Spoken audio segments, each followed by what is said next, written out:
Hats off, Sentencing Commission. We're Yes. grateful that you're back in Yeah. action, cranking it out full force. There's some really, really good stuff in there, and hopefully everyone's paying attention. Yes. Over 1 million Americans face sentencing every year, and it will be the most important day of their lives. But we don't fully understand the system, how broken it is, and what we can do to make it better. I'm Doug Passon. I'm a 25-year criminal defense lawyer and a sentencing expert. My goal is to bring more awareness, more fairness, and more humanity to the sentencing process. So, are you ready? Then let's get set for sentencing.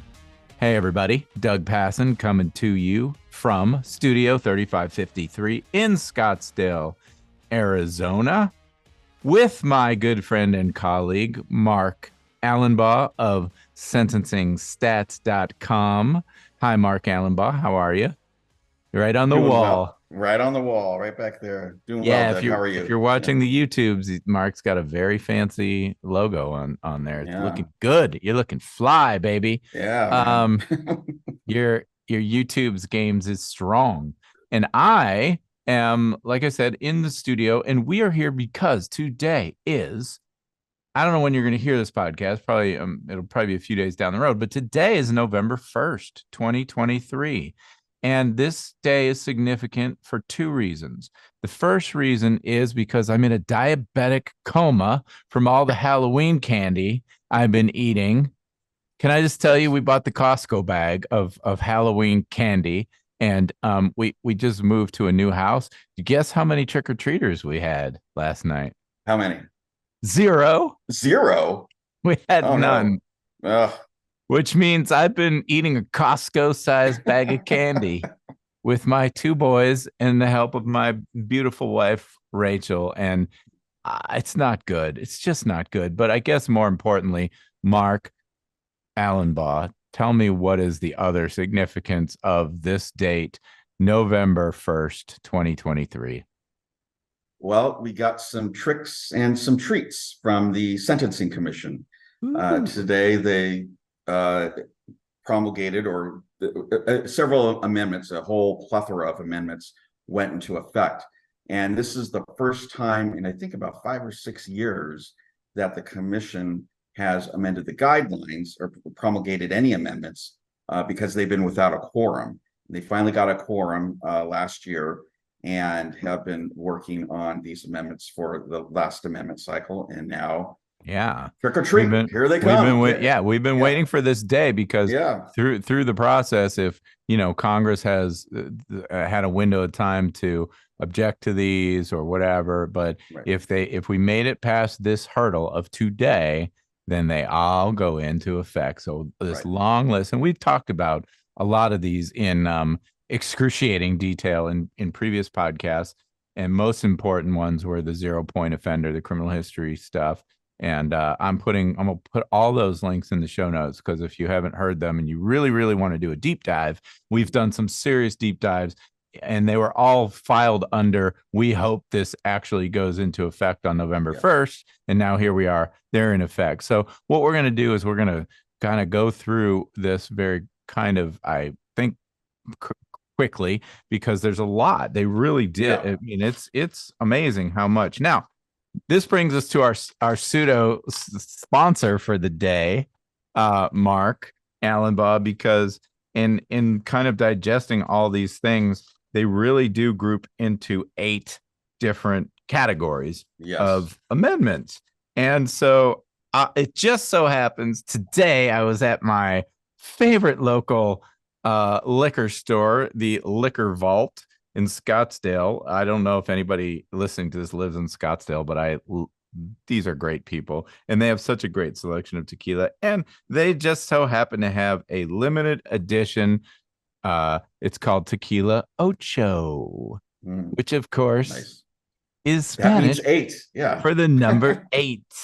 I don't know a lot of Spanish, but I know this. And so in honor of the 8 categories of guidelines, we have just uncorked a bottle of, it's not just Tequila Ocho Reposado, but it's the limited edition Widow Jane edition, which means this tequila was aged in Widow Jane bourbon barrels, bourbon casks. and it is really delicious. And I've And been waiting. I'm glad you've grown up from Blanco to Reposado. Very Okay, good. Yeah. well, I love them all. I do not discriminate, but this is amazing bottle. It's not easy. It's not easy to find because it is a kind of a special, a limited edition. But oh, it's so tasty, and I'm so happy to be sipping it and talking about the guidelines with you. So let's dig in. Category Okay. 1, we're going to be talking about what has been affectionately referred to since the beginning of guidelines times as the compassionate release guideline. But I think at this point, it's so much more than that. But tell me give me so real quick. So compassionate release basically allows judges to give a second look at a sentence, not so much reconsider the sentence, but reconsider to the defendant how he's been doing in prison, how long he's served, any health issues that he's had, and allows the court to reconsider new evidence regarding the defendant to possibly reduce the sentence, reduce it all the way to time served. And that's been a very dormant area of the sentencing guidelines. Very, very few motions for compassionate release traditionally were either brought or granted. And that was primarily because it was limited to the warden of the prison had to bring the motion on behalf of the defendant or the inmate. And the First Step Act showed up back in 2008. By the way, just to build that out, limited because the prison had to bring it, the warden had to bring it, but also it was basically like because they're dying.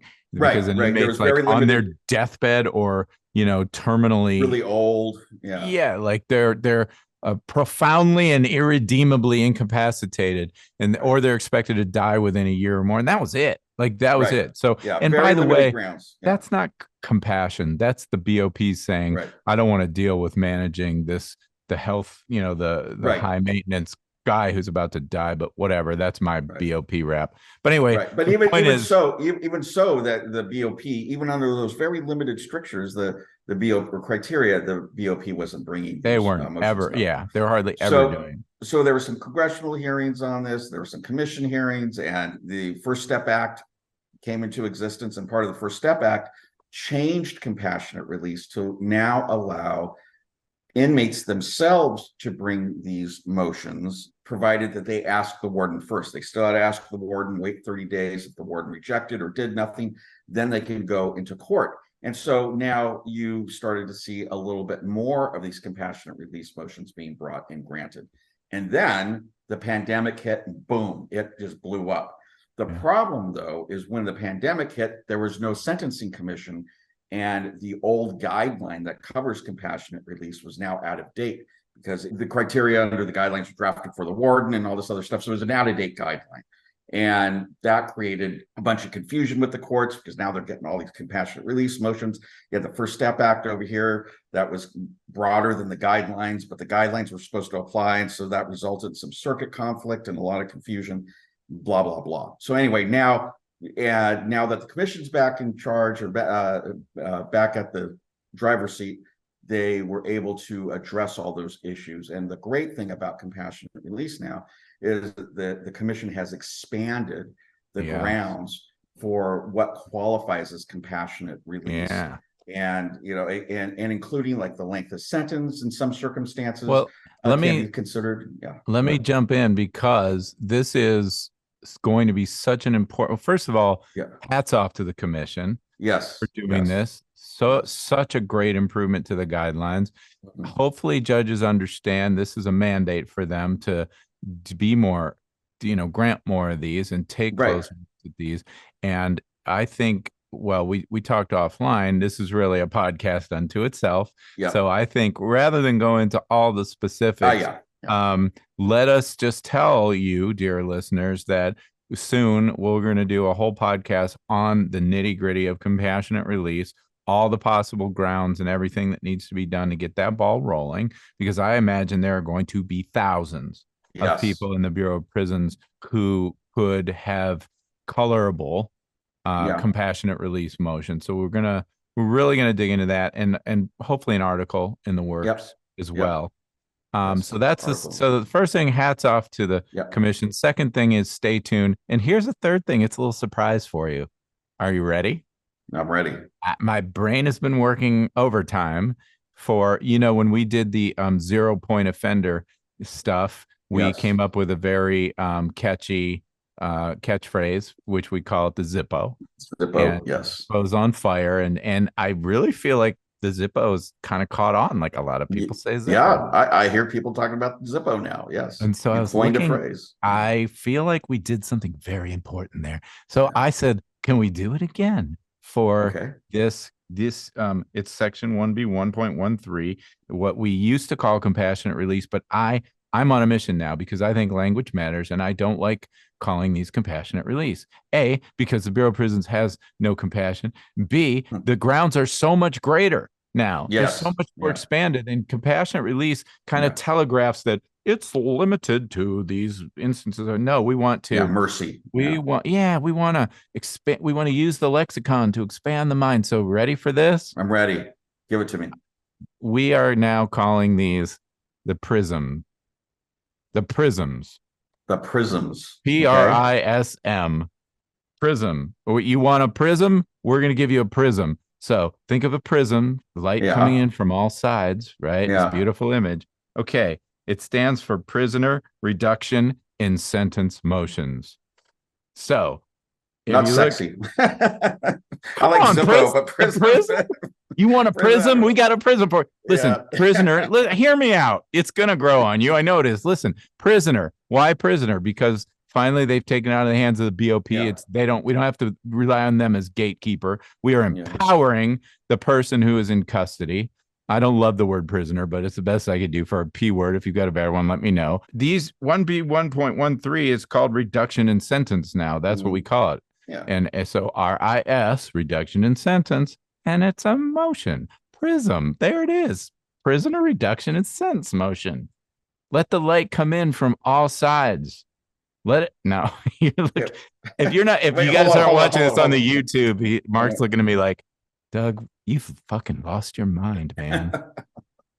I'm telling you. I had to get it. You wait 6 months. People are gonna be like, I need a prism. The wine's hitting, so it sounds good. I like it. Really? You're just placating me. Yes, I'm placating. To quote Brad Pitt's character in True Romance, don't be condescending me, man.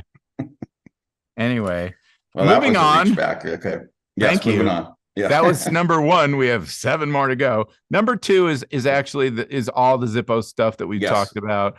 Not just 0 point offender, but status points. Yep. So we have a couple of podcasts on that, but those are the big ones. And of course, the big part of that is retroactivity. Retroactive, yes. Yeah. And so we did a whole podcast on, it was called Going Retro. And just a reminder, just my one point, the only thing I've been preaching is if you got a role adjustment under 3B 1.1, you are not automatically precluded. Yeah, that's the leader organizer. The leader organizer, make the argument. That comes from the safety valve language, so that should only apply in cases in drug distribution cases. I'm so glad you brought that up, because I have a feeling a lot of lawyers will just look at the cursory glance at that and say, "Oh, you got that enhancement, you're out." Right? No, you're not out. Not out. You're not out. That's not an area of law that's even close to being settled yet. Right. And we got good arguments to support that you shouldn't be precluded. Third category, acceptance of responsibility. I don't think we've talked about this one yet. We haven't. Very interesting to me. So tell me about let's do remedial. The third point. Yeah. Well, just remedial. Which is whenever you plead guilty, there's a guideline reduction for what's called acceptance of responsibility that almost everybody gets, and it's usually 2 or 3 levels in every case. But go ahead. So everybody gets a 2-level reduction for acceptance of responsibility. Generally, when they plead guilty, almost nobody gets accepted in exceedingly rare circumstances if they've gone to trial. So there is also a third point that is possible where your total offense level is 16 or higher. So 16 or higher, you're eligible for an additional point off, but that has to come on motion from the government. The court is not allowed just to give you 3 points automatically. Only court can give you 2, and then the government has to, and they generally do when you plead guilty, they'll generally move for that extra point. But the issue had developed, that one extra point that the government will give you, they generally only give it to you if they didn't have to go through any substantial preparation for trial. And the government was interpreting that and applying it in such a way that meant that they weren't having to do any preparation, period, for anything, including pretrial motions. So if you were moving to dismiss the indictment, or you were moving to, you had a Fourth Amendment issue and you were moving to exclude some evidence, something like that, then the government was withholding that third point for that. And what the commission said, no, that's too expansive of a reading. You still get the third point, even if you're engaged in pretrial motions. That's okay. It's just if you keep waiting until like the day of trial or a few days before, and actual trial preparation, the government had to undertake and subpoena witnesses and all this other stuff, then it has the discretion to not move for that third point.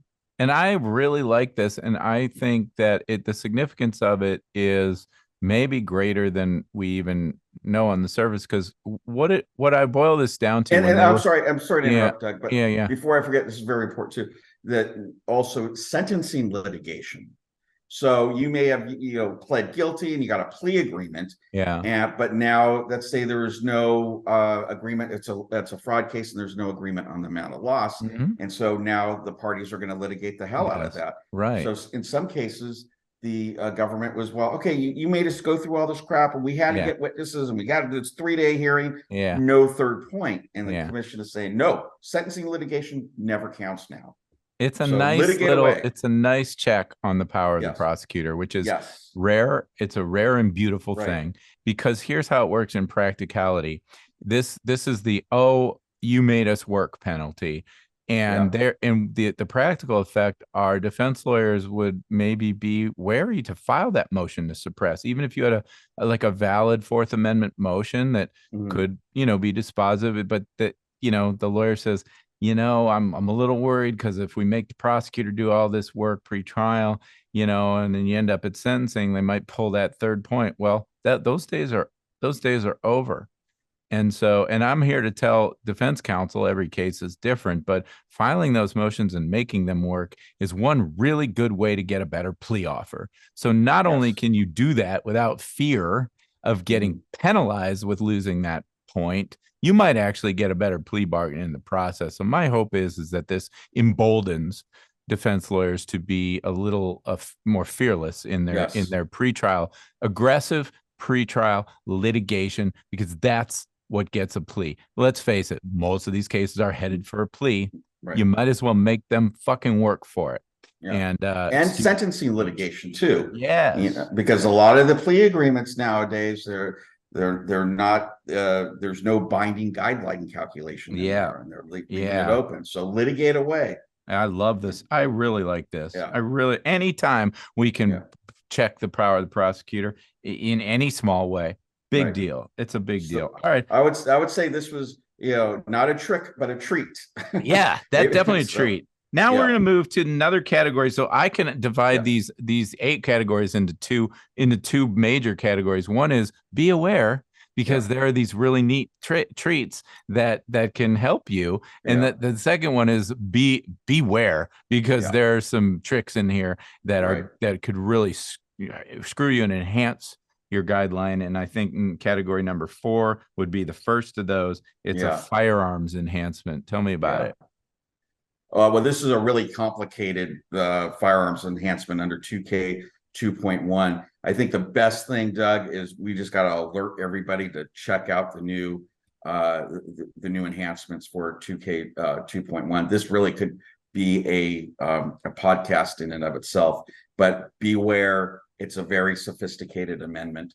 So if you have any firearms cases, take a look at it. 2K 2.1. Yep. Okay. The next one is actually be aware. I'd Yeah. call it a treat. It's a career offender. It's a change to the career offender guidelines. So Well, I first, would say it's a trick, but that's okay. oh, okay. Oh, yeah, because you're right, because okay. So what are the career offender guidelines in a nutshell? Basically, if you have some prior criminal history, certain prior criminal history really Yeah. bumps up your guidelines. That's basically it's kind of like a three strikes and you're out sort of. Bumps them up bad. Yeah, bumps them up really bad. It's a Yeah, major, like, needle buried in red kind of yeah. bump up. It's like a three Okay. strikes and you're out provision in the federal Okay. sentencing guidelines. And Yeah, and this is why you're right. It is definitely a trick, because yeah, in order for that to apply, you have to have some qualifying prior convictions. So only certain correct. kinds of, generally, crimes of violence Yeah, or drug trafficking offenses, those kind of correct. things. But what this did is kind of expand that a little bit. Right. So Tell me. there's been a lot of litigation about this, like what is a qualifying crime of violence, for example. Drugs are usually pretty easy. What's a qualifying crime of violence? There's been a ton of litigation going up and down from the Supreme Court for years, and part of it had to do, for example, with Hobbs Act robbery. Without getting too deep into the woods, the point simply is that sometimes prior state offenses could trigger the career offender also. It doesn't necessarily need to be prior federal offenses. And since states define their crimes of violence all different ways, it led to a lot of confusion. And one of the things had to do with Hobbs Act robbery. Now the commission is including that, making it clear that Hobbs Act robbery now constitutes a crime of violence, as well as some other types of offenses. And really what the commission is doing too is moving some of the commentary of the career offender into the guideline itself. Now, why is that important? Who cares whether it's commentary or it's the guideline itself? The main issue has to do with, we haven't talked about this, I think, I don't think we've actually ever talked about this.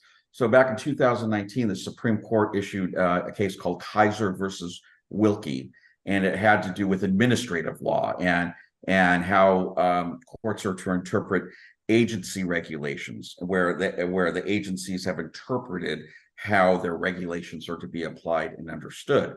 And this guy kind of goes back to Steve Bannon getting rid of the administrative state and blah blah blah blah blah. And what the Supreme Court did is kind of claw back how binding agency commentary is on district court judges. And the Sentencing Commission is an agency.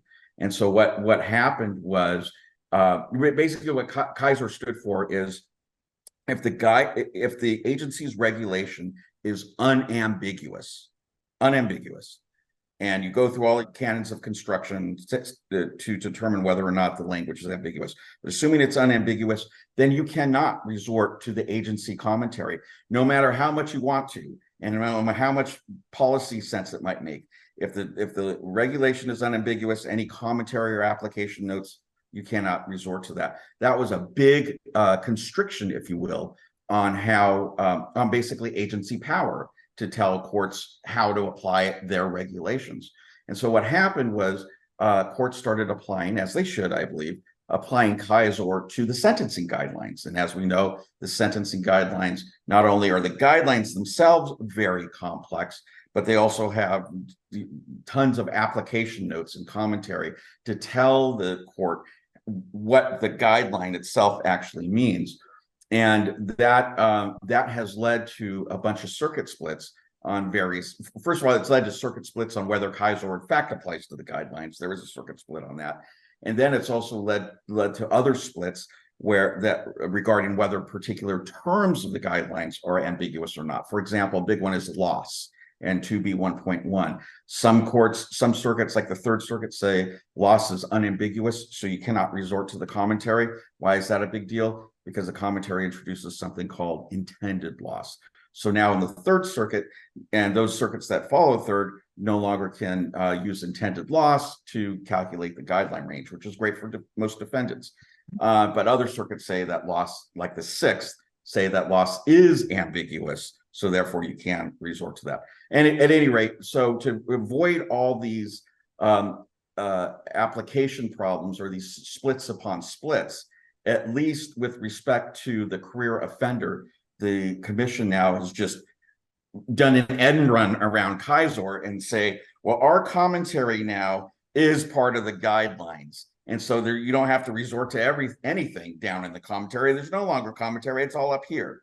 Okay. Simple, Well, simple I as have a that. question for you, though, Yeah. because the Kaiser thing has come up in a lot of our cases on the Yes. loss issue and the intended loss issue. But Yeah. is there now an argument to be made that if the commission wanted to move commentary into text, it certainly knows how to do it, and we Exactly. have No, this there perfect is example here. And the beautiful fact argument, that Doug. and the Beautiful fact that argument. they Yes. didn't do it with intended loss means it is what it is. We win, right?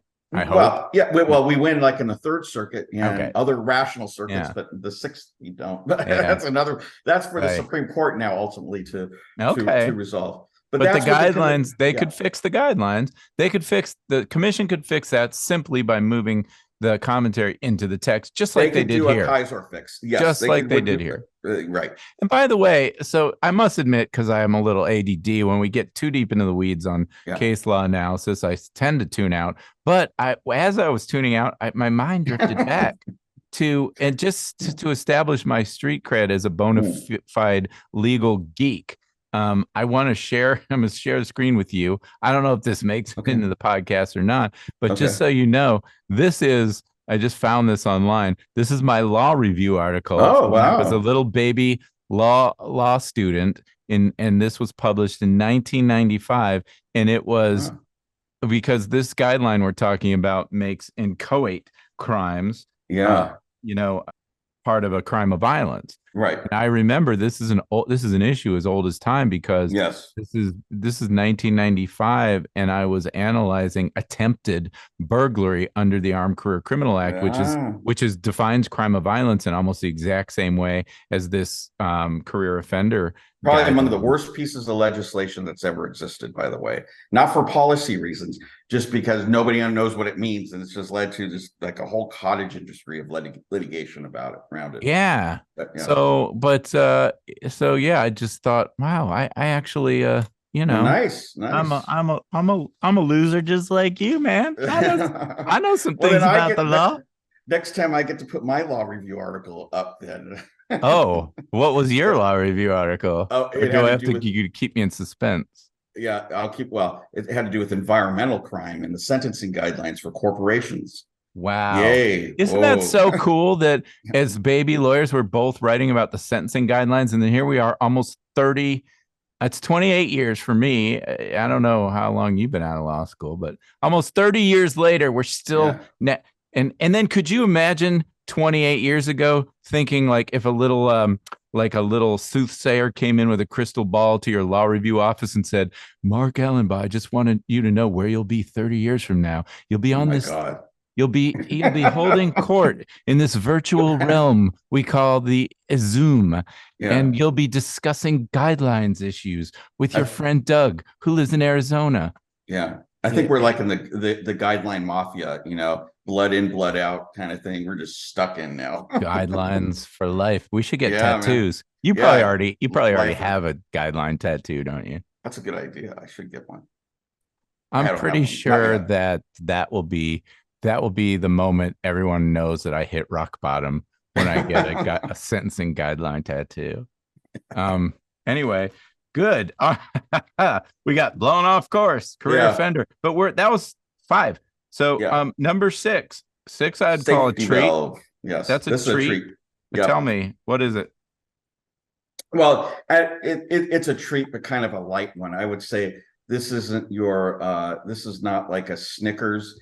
It's like those foamy orange popcorn things. Ooh, peanuts, popcorn peanuts. Yes, that's this God. Is like, that's what kind of treat this is. It's there, but they're like an edible rectal suppository. Like I am just not interested in a popcorn peanut for anything. It's kind of like the dregs after, you've gone through all the candy. It's just whatever nobody wants to eat, but it's still a treat. So but I it's will not a say big I deal. am a candy corn fan. I know that's controversial. A lot of people don't dig on the candy corn. Yeah, candy corn. No, everyone has character flaws, Doug, right. so it's okay.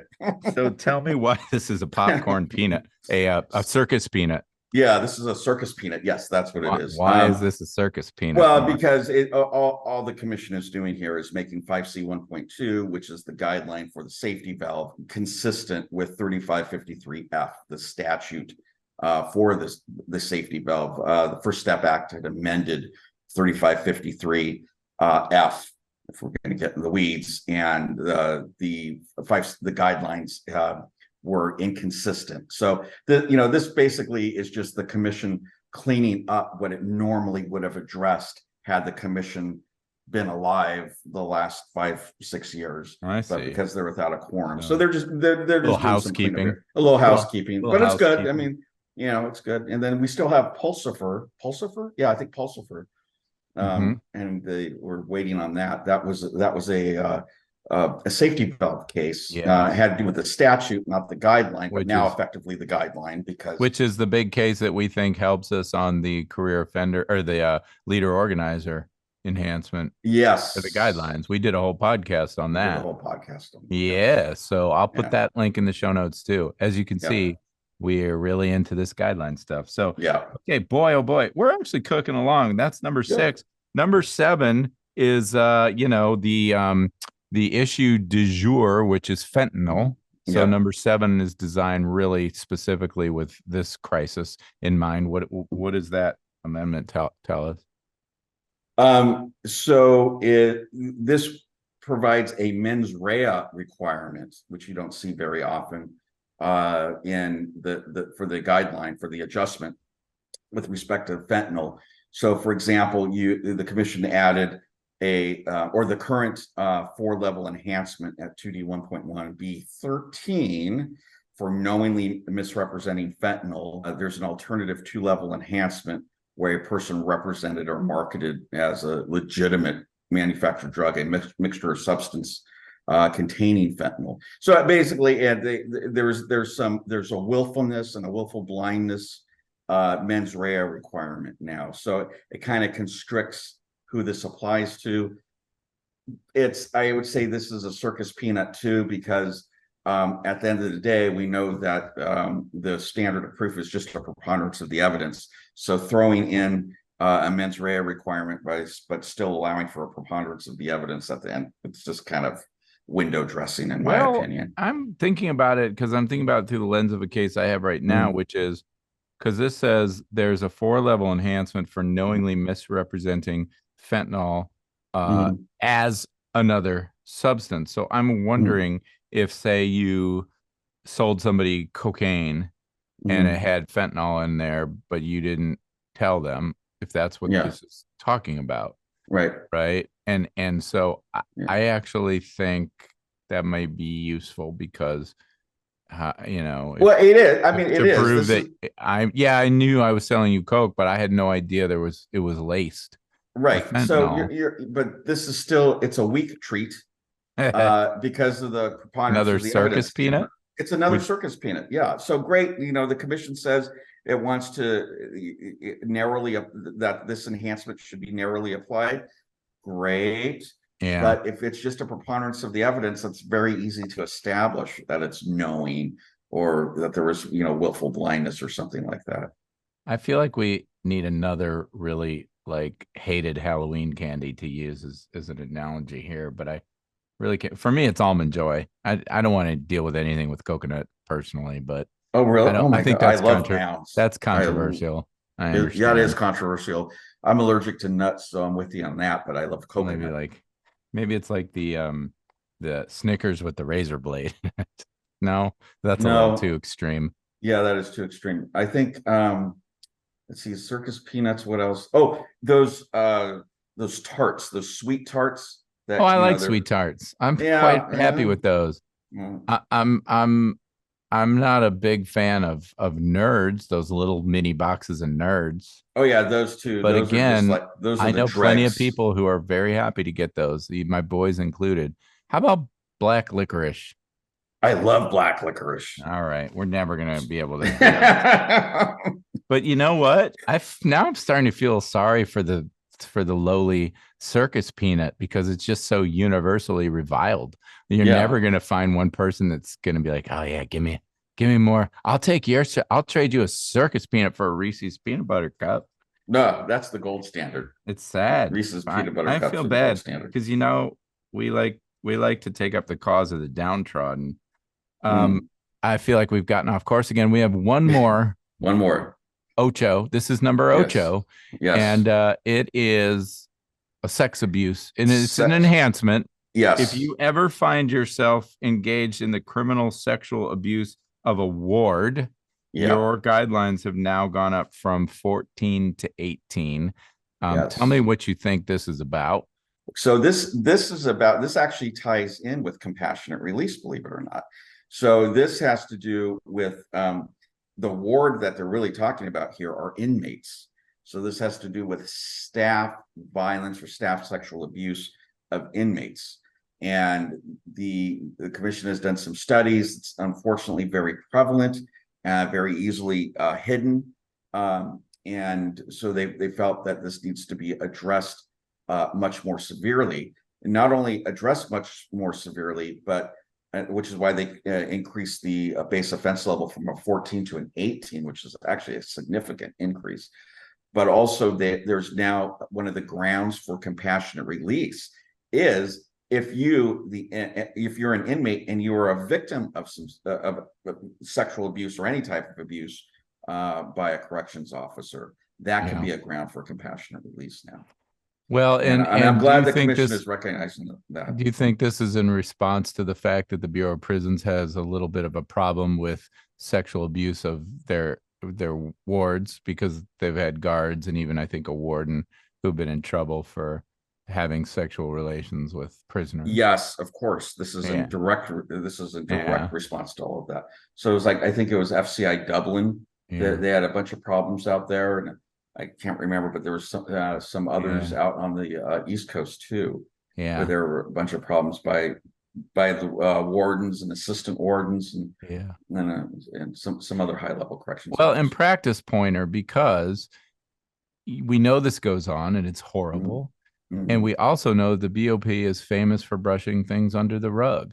So the question is, if heaven forbid you find yourself in the unfortunate position of being an inmate who is the victim of sexual abuse by a guard or someone in position of authority, you've got to report it. But not only that, because you can't rely on them to accurately take your report and make sure it's documented, because it's always going to be your word against the authorities' word, and that's never a good place to be when you're already convicted of a felony.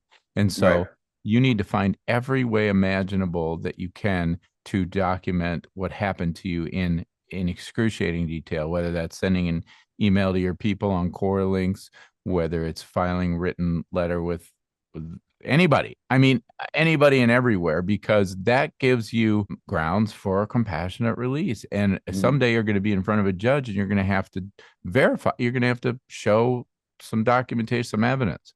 You can't just say it happened and expect a judge to say, okay, I'm going to let you out. And so, that's going to be tricky how it plays out in practicality, but I hope that people understand it's not easy. The other thing I'm going to say is, yes, I agree with you. A 4-level increase in the guidelines is always significant, and we never like to see that. But in this case, I say yes, but go ahead. Sorry. Well, it's always significant. 4 levels is a big bump. When we get a 4-level bump for anything, we're like, God damn, oh fuck, right? Right. But I'm going to take my defense lawyer hat off, and I'm going to put, my, I don't know what other hat on, but look at the base offense level for sexually abusing someone who is your ward, who you're responsible for. A base offense level of 14, the original one, if you have no criminal history, is 15 to 21 months.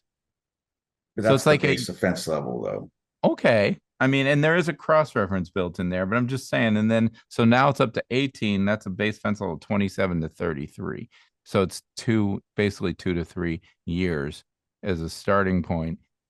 I would submit that sexual abuse on its face is horrible, but when you're in charge of someone's well-being and they're in your custody and control, that it's exponentially more harmful and more egregious. And those numbers don't, I don't know. I'll put my defense lawyer hat back Well, on. just remember, they're probably going to get a vulnerable victim enhancement as well. 2 levels, yeah. Yeah. And this does say that it also added a cross-reference directing that 2A 3.1 should apply if the offense involves sexual abuse or attempt to commit criminal sexual abuse. So it may be I'd have to look at that. It may be making a distinction between like a forcible as opposed to a quote unquote consensual, because you can't consent. It's like when you're a minor, you can't consent. You can't consent if you're an inmate. Right. So maybe there's you can't consent if there's and then also there's always Still the upward variance. Upward variance. Yeah, it's interesting, but I'm glad they did something. I don't know. It's interesting. It's all very interesting. And on the whole, again, hats off, Sentencing Commission. Yes. We're grateful that you're back in action, cranking it out full force. There's some really, really good stuff in there, and hopefully everyone's paying attention. Yes. Yeah, this was a good, I think overall I would rate this as a great treat and not a trick. I think so too. Yeah. And now it just remains to be seen. I mean, we're getting an influx of PRISM. We're getting an influx of prisms. Yes. And these motions are going to start going before the courts, and it remains to be seen whether the judges are going to give these provisions teeth and really start reducing sentences, or status quo, keep them in for as long as possible. We'll have to see. But we'll see. Anyway, but for Mark Allenbaugh, it's got a very spiffy new website, zeropointoffender.com. If you're interested or curious about whether you or a loved one might qualify, especially for the retroactive application, go to zeropointoffender.com.